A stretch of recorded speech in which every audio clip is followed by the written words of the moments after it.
Chapitre 183. Au Temple. Pour peu encore, je suis avec vous. Sans se préoccuper aucunement des mauvais sentiments d'autrui, Jésus revient au Temple pour la 3e journée.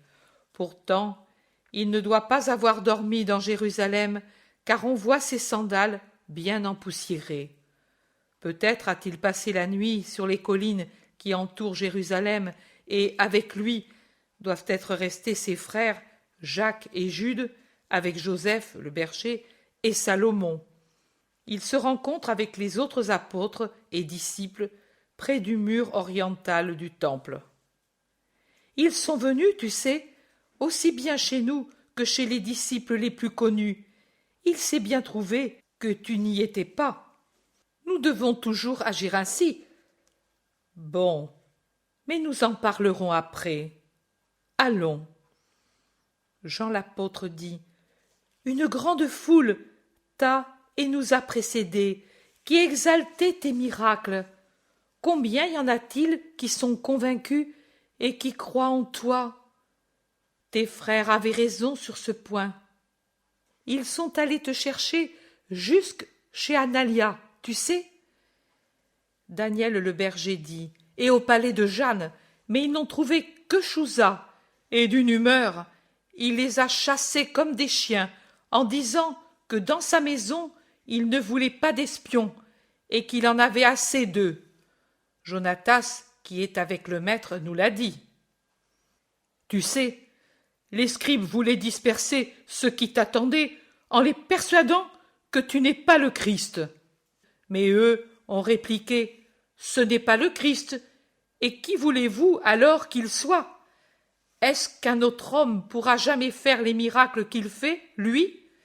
Est-ce que par hasard ils les ont faits, ceux qui se disaient le Christ? Non, non, il pourra se lever 100 et 1000 imposteurs, soudoyés par vous, et prétendant être le Christ, mais aucun qui puisse venir ne fera jamais plus de miracles comme ceux que lui fait, et aussi nombreux que ceux qu'il fait.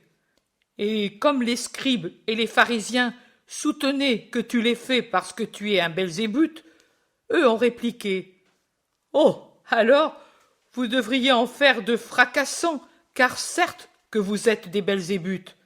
Si on vous compare aux saints, raconte Pierre, et il rit, et tous se mettent à rire en rappelant la réplique de la foule et le scandale des scribes et des pharisiens qui s'en étaient allés indignés. Ils sont désormais à l'intérieur du temple et se trouvent vite entourés par une foule encore plus nombreuse que les jours précédents. « Paix à toi, Seigneur, paix, paix !» crient les Israélites. « Salut, maître !» disent les gentils pour le saluer. « Que la paix et la lumière viennent à vous !» répond Jésus en un unique salut. « Nous craignons qu'il t'ait pris, ou que tu ne venais pas par prudence et par dégoût, et nous nous serions dispersés pour te chercher partout, disent plusieurs. Jésus a un pâle sourire et il demande: Alors, vous ne voulez pas me perdre? Et si nous te perdons, maître, qui nous donnera les instructions et les grâces que tu nous donnes? Mes instructions resteront en vous, et vous les comprendrez encore davantage quand je m'en serai allé, et mon absence de parmi les hommes n'empêchera pas les grâces de descendre sur ceux qui prieront avec foi. Ô maître, mais tu veux vraiment t'en aller? Dis où tu vas, et nous te suivrons. Nous avons tant besoin de toi. Le maître le dit pour voir si nous l'aimons, mais où voulez-vous qu'aille le rabbi d'Israël, sinon en Israël, ici? En vérité, je vous dis que c'est pour peu encore que je suis avec vous, et je vais vers ceux auxquels le Père m'a envoyé. Ensuite, vous me chercherez, et vous ne me trouverez pas. Et où je suis, vous ne pourrez pas venir. Mais maintenant, laissez-moi aller. Aujourd'hui, je ne vais pas parler ici à l'intérieur. J'ai des pauvres qui m'attendent autre part et qui ne peuvent venir parce qu'ils sont très malades.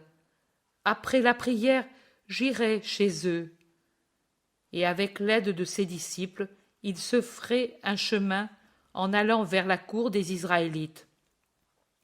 Ceux qui restent se regardent entre eux. Où donc va-t-il aller? Chez son ami Lazare, certainement. Il est si malade. Moi je disais où il ira, pas aujourd'hui, mais quand il nous quittera pour toujours. N'avez-vous pas entendu qu'il a dit que nous ne pourrons pas le trouver? Peut-être il ira rassembler Israël en évangélisant ceux de nous qui sont dispersés dans les nations. La diaspora espère comme nous dans le Messie. Ou bien il ira instruire les païens pour les attirer à son royaume. Non, ce ne doit pas être ainsi. Nous pourrions toujours le trouver même s'il était dans la lointaine Asie, ou au centre de l'Afrique, ou à Rome, ou en Gaule, ou en Ibérie, ou en Thrace, ou chez les Sarmates. S'il dit que nous ne le trouverons pas, même en le cherchant, cela signifie qu'il ne sera dans aucun de ces lieux. Mais oui, que voudra dire ce qu'il dit? Vous me chercherez et vous ne me trouverez pas, et où je suis, vous ne pouvez pas venir. Je suis, et non pas je serai. Où est-il donc? N'est-il pas ici parmi nous? Moi je te le dis, Jude, il semble un homme, mais c'est un esprit. Mais non, parmi les disciples, il y en a qui l'ont vu nouveau-né, et même il y a encore davantage. Ils ont vu sa mère qui était enceinte de lui quelques heures avant sa naissance. Mais est-ce que ce sera vraiment ce bébé maintenant devenu homme? Qui nous assure que ce n'est pas un autre être? Eh non, lui pourrait être un autre et les bergers pourraient se tromper. Mais sa mère, mais ses frères, mais tout un village. Les bergers ont-ils reconnu la mère? Bien sûr que oui. Alors, pourquoi alors dit-il, où je suis, vous ne pourrez venir? Pour nous, c'est le futur. Vous ne pourrez. Pour lui, cela reste le présent. Je suis.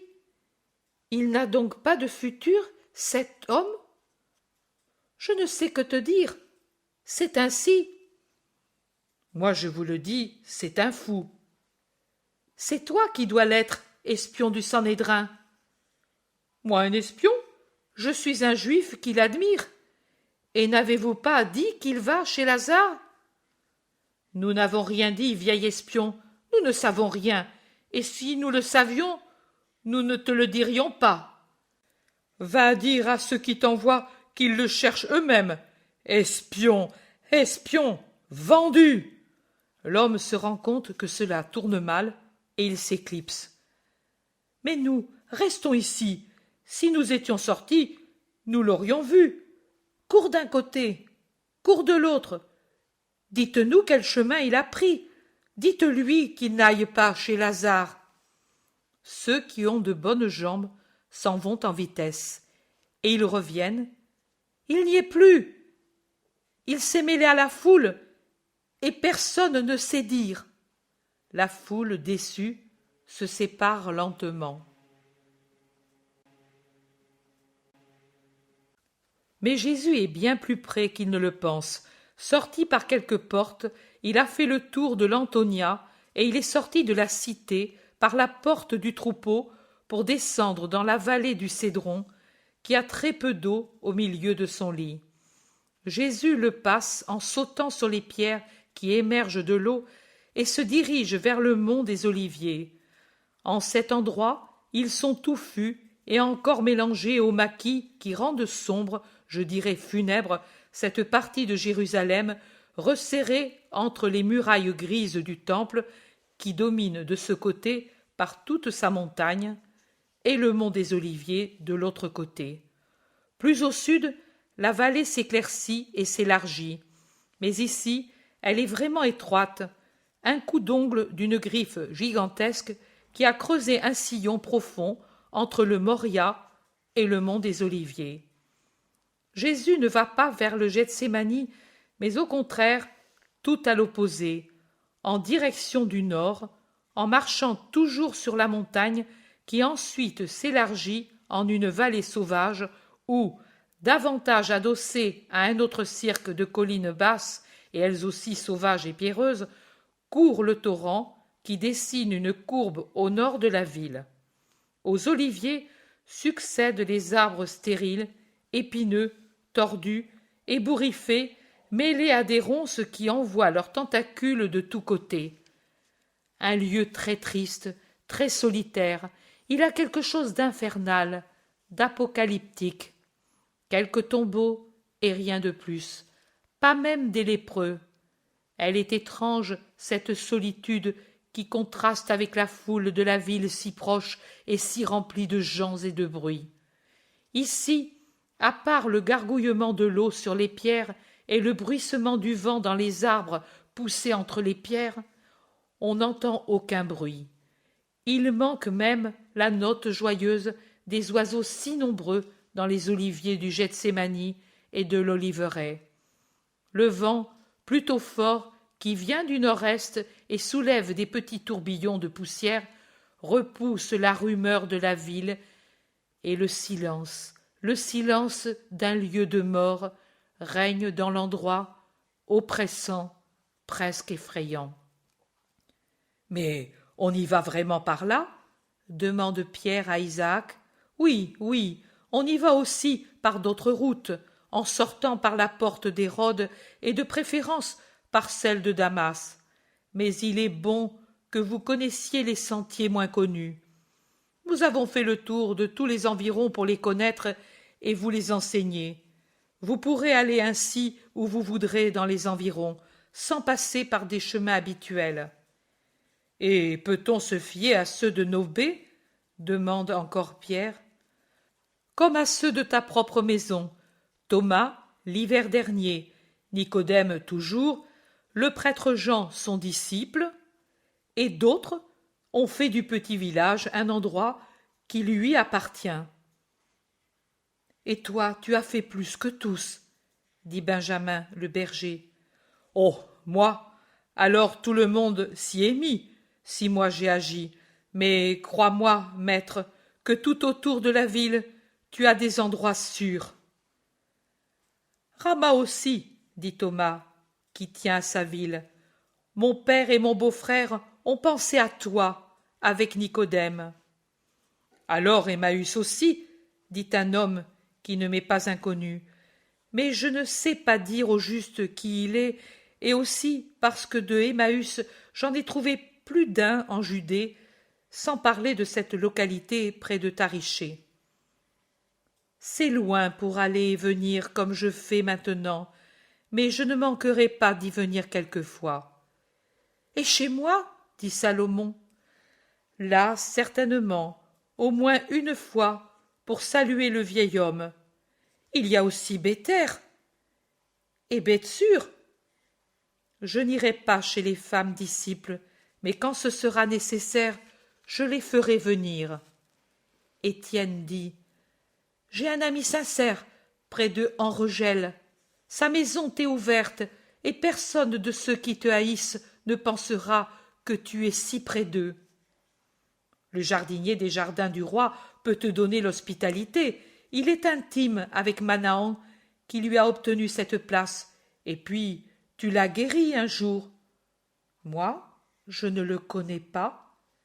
Mathias le berger dit: Il était à Pâques parmi les pauvres que tu as guéris chez Chouza. Un coup de faux souillé de fumier lui faisait pourrir la jambe, et son premier maître l'avait renvoyé pour ce motif.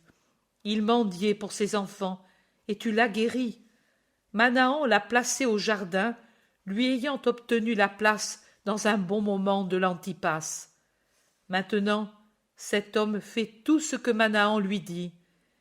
Et pour toi ensuite? Je n'ai jamais vu Manahan avec vous, dit Jésus en fixant longuement Mathias, qui change de couleur et se trouble. Viens en avant avec moi. Le disciple le suit. Parle.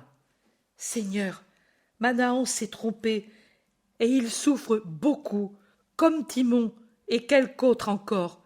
Ils n'ont pas de paix, car ils ne vont pas croire que j'ai de la haine pour eux. Oh non, mais ils ont peur de tes paroles et de ton visage.